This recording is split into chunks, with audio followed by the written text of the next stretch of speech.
بسم الله والصلاة والسلام على رسول الله. ان شاء الله تكونوا كامل بخير وبصحة جيدة وانتم تشوفوا في هذه لا فيديو. نشارك معكم تزيين صابلي البيام. الفيديو هذا تكملة للفيديو السابق. حضرت معكم هذا الصابلي بخيستيش. راح نخلي لكم الرابط في صندوق الوصف ولا تخرج لكم بطاقة من الفوق، ضغطوا عليها يخرج لكم رابط الفيديو. كنتي اول مرة تشوفي القناة نقول لك مرحبا بك، ما تنسيش الاشتراك وتفعيل زر الجرس باش يوصلك كل ما هو جديد. اولا راح نبداو بلي موتيف. كاين مبروك النجاح، مبروك البيام، كاينه شابو 25 حبه ب25,000، ولا تحبي تشري بالحبه. الحبه ب1000 راك. كاين بزاف لي موديل، مبروك الباك، مبروك النجاح، مبروك التخرج. يشري على حساب المناسبه اللي عندك.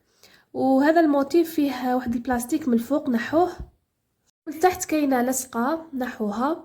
هي صراحه ما تلصقش مليح، راح نزيدو لها شويه نتاع شوكولا. هو الصابلي اللي خدمته معاكم في الفيديو اللي فات راح نديكوريوه. جينا وحده خرجنا عدة اشكال وانواع مختلفة واذواق مختلفة. نبدا بسم الله نديكوري الصابلي الاول، اللي هو هذا الصابلي بالغاناج. الغاناج نحتاجو 60 غرام شوكولا سوداء، نتوما ديروا مينا، ديروا 9 حبات. ديروا شوكولا نوار امباسادور، ديروا مينا ولا اوبتيلا نوار. هنايا زدت مغرف ربع نتاع مارغرين، ذوبتهم فوق حمام مائي. بعد ما يذوبوا راح نضيف لهم مغرفه كبيره نتاع شوكولا تختيني. ضيفي شوكولا تختيني، خلطي مليح حتى يعني يثقل الخليط. يعني انتي قسمه تضيفي الشوكولا راح يثقل. بتخليها في كسرونه وتغطيها بكيس بلاستيكي ولا بسيلوفان ولا هكا، فرغيها في بول تاع شوربه. بعد ما تغطيها خليها حوالي 6 ساعات 7 ساعات. ما تحطيهاش في فريجيدير، خليها في بلاصه تكون بارده شويه.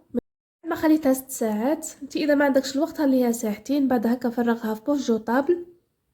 ديرت لها لادوي وديري دي غوزاس من الفوق. الناج هذا بنين ماشي حلو بزاف ويجي بريي ويجي بريزونطابل، يجي شباب بزاف. جيبي اي موتيف عندك اللي شريتيه وحطيه هكا فوق الغاناج. لما نديكوري باقي الحبات بنفس الطريقه نحطهم في الدونتيل وليكيسات ونروحوا للموديل الثاني. ديكوري هذا صابلي بريستيج قلب. عندي هنايا ناكري في الجولد مع ليكيد نتاعو. جيب بروسة دون جديدة تكوني تخدمي بها غير الحلويات. ما عندهاش بروسة دون تقدري ديري بريشة، مي بروسة خير. ديك شغل موشتي من الفوق، زيدي حطيها في الناكري وديري حتى تكملي باقي الحبات.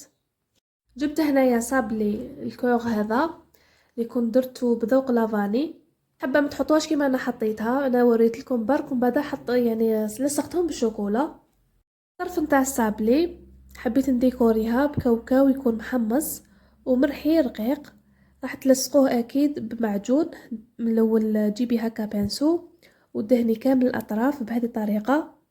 ديري كاوكاو ولا لوز ولا يعني اي مكسرات متوفرين عندك.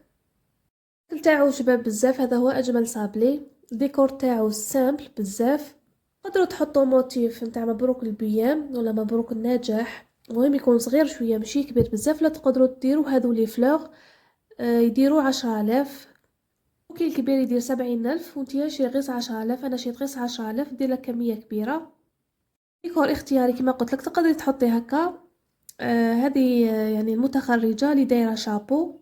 حبيت نكثر لي موتيف لخاطر درت منهم، حبيت ندير غير هذو لي فلوغ شابين بزاف. صابلي هذا ديليس كنت درتو معاكم في فيديو مفصل يعني وحده، ما درتوش معاكم في الفيديو اللي يعني السابق. خرج لكم بطاقه من الفوق، ضغطوا عليها يخرج لكم رابط الفيديو. تلقاو الرابط في صندوق الوصف. صابلي هذا الابيض ديكوريتو بسكر الماس مع ورق ذهبي. حطيت شابو من الفوق ولصقته بشوكولا. الشابو هذا ولا القبعه تاع التخرج شاركتها معكم في فيديو سابق كيفاش نخدمهم هما والدبلوم. دخلوا القناه تلقاوهم. واذا راكم حابين وصفات مكتوبه تلقاوها في الصفحه نتاعي على الفيسبوك، اسم صفحه اذواق منال البويريه. نحط لكم وصفات مكتوبه وفيديوهات قصيره بالنسبه للموديل هذا. ديكوريه بالموتيف هذا نتاع مبروك النجاح. نحو لصقه هذيك من تحت وجيبوا الورد هذا وحطوه بهذه الطريقه. قلت لكم تزيين اختياري، تقدروا ديكوريه بهذه الطريقه. ديروا شابو غوز، ديروا شابو غوز اذا كانت يعني اللي ربحت البيام ولا الباك طفله. حطي الموتيف من تحت، كاين بزاف افكار وانتي ديري على حساب الذوق نتاعك. الموتيف هذا ما يلصقش مليح، لازم ديري شويه نتاع شوكولا من تحت. كملي ديكوريهم كامل، حطيهم في الدونتيل ولي كيسات ونروحوا للموديل الاخر. هنايا هذا الملمع تقدري ديري في البلون ولا في الارجنتي فضي كيما تحبي، مسي هكا الحبه غير من الفوق، كثريش بزاف ولصقي الدبلوم والشابو بالشوكولا. تقدري ديكوريه بهذه الطريقه. ان شاء الله الصابلي هذا راح نشاركه معكم في الفيديوهات القادمه، تشكيله واحده اخرى نتاع حلويات التخرج. تحوس على سعر باقي الحبه راني حطيتها لكم في فيديو سابق. اذا كنتي ماشي مشتركه في القناه نقولك اشتركي باش يوصلك كل ما هو جديد. اخر ما عليا غير نقول لك تهلاي في روحك في فيديو قادم ان شاء الله. بقاي على خير.